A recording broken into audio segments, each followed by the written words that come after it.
Good morning and welcome to Wednesdays with Doug. Good morning, Doug. How are you? Good, Tammy. How are you doing this morning? I'm wonderful, thank you. So today we're going to talk about offers that are written with contingencies, and in our market now we're seeing offers that are written without contingencies. And we need to take a look at how this affects you as the buyer and also the seller. So Doug, can you talk about the contingencies and what we're seeing? Okay, so contracts are built to protect all the parties, and there's contingencies in contracts that we can use or not use. A contingency may be, say, it's subject to the buyer being able to get financing, the property appraising, or getting inspections, making sure that the property is in good shape, because our standard contract, the buyer is buying as is, which is fine as long as the buyer knows what they're getting.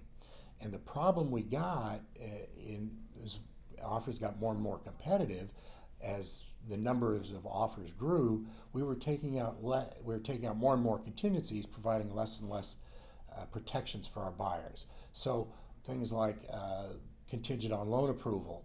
Well, you can be pretty sure your buyer's going to get their loan, or hopefully you wouldn't be there to begin with. But there's some intricacies and that sort of thing that can cause problems when people are trying to get a loan that we may not realize at the time. So taking out the loan contingency, not making your offer contingent upon loan approval, can cause some real problems down the road. Even if you are sure that they can get the loan, is it going to appraise? And with properties going up in value so quickly, market value, we never know whether it's going to appraise. Well, we can get a pretty good idea based on the comparables, but typically we're selling a house for the highest price.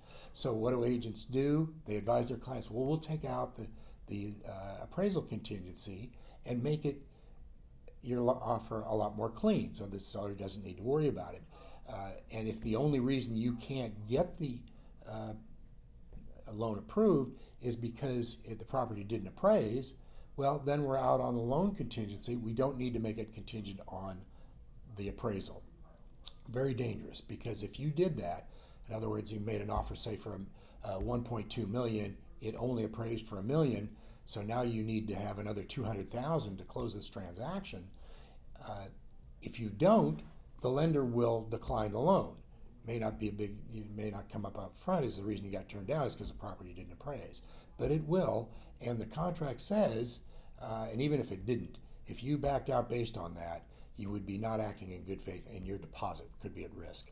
So basically, the loan appraisal and the contingency, contingent. Help me out with this. Okay, the loan contingency. The loan contingency and the appraisal contingency are two different things, and you Correct. cannot always use the loan contingency as a extra buffer for the appraisal contingency. Correct. Good. Well put. Yes. Okay, Yes. wonderful. So we need to be certain, if you're a buyer, based on what you're saying, that these things are addressed Right. with your right, situation. Right. And the problem we've got or have had is that in a multiple offer situation, if I'm a listing agent, I'm sitting with my seller, and if I've got 15 offers, and the higher ones are all pretty close, I'm going to start looking for smaller things or lesser things that are going to be better for my seller. And if one of them's got a bunch of contingencies, my immediate feeling is that let's discard that one. Let's go to one that doesn't have contingencies. But that could be exactly the wrong thing to do. If the buyer later discovers, say you waive all of the inspections, and because the listing agent has provided the inspections, and so you're looking at those. But so often they're dated, they're older. Suppose the buyer buys the house, closes escrow, and 3 months later, 6 months later, realizes there's some real problems with the house. They're going to say, you didn't disclose it. You knew it, you didn't disclose it. Well, we're going to say, well, we provided the inspections, but those inspections weren't current.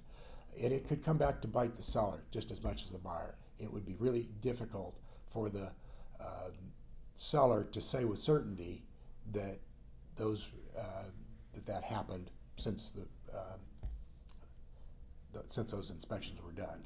Right, so it seems as though the contingencies are definitely put in there for the protection of both the buyer and the seller. Correct, exactly. And with our market now, we're seeing it as of this week and last week it's beginning to slow down. We're not seeing Right. multiple offers coming in. Right. It's advantageous to both buyer and seller to really scrutinize the use of the contingencies and be certain that they're being protected, correct? Yes, exactly. And what we're seeing is, instead of getting 15 offers on a property, we're getting 3 or 4, and they're not going way over. So we're starting to see a little more buyer-friendly offers being accepted, but we're not putting back those contingencies that shouldn't have been taken out in the first place.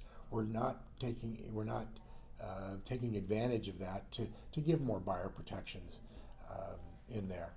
And like I say, most people don't realize they're there for the protection of the seller as well as the buyer. So in this point, again, it's very important to understand what you're signing, read what you're signing, Yes. and make sure that you using the contingencies in a way that's going to protect you. Don't sign away your rights to be protected. And you know, it's and at the end of the day, possibly you lose your deposit, correct? Yes, you can. In that first situation we talked about, where you use the loan contingency to get out of the transaction, because the property didn't appraise, and you didn't have a contingent on appraisal, you're not acting in good faith, and that could be a situation where a buyer could lose their deposit, and agents may not advise their clients very well in these areas. So this is definitely a very good to know and things to look out for. So Doug, thank you so much for taking the time to sit down and talk about this, and we look forward to talking to you next Wednesday. Have a great week. Bye. Bye-bye.